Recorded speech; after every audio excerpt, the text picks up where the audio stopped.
safe.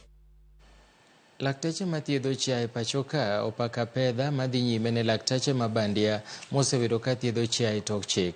Lakteche go mawuok e riwruok mar lakteche mag chiaye kata Kenya Veterinary Association bende okwayo jatend piny William Ruto mondo kik ket sei e chike moko midwa chwalie mbelene ka gikwayo duol mochung' ne yedhe pachoka mar 2023 magiwacho ni kwayo no dhi ataro gi ratiro mag lakteche mag chiaye thurka.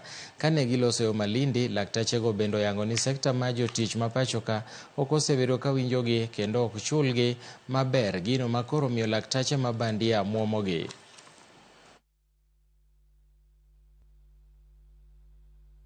The most important one, and I think this one also touches on not just the vets but also the farmers, is this issue of having unqualified people.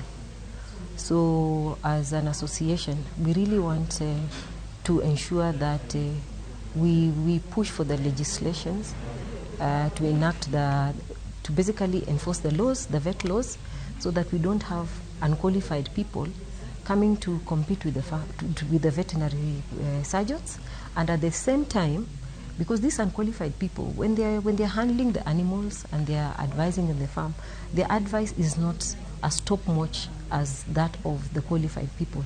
So you find that the farmer will end up making losses because they're not getting the right advice. The productivity at the farm is going to be low, and basically running the farm and the cost of production is going to be a lot higher.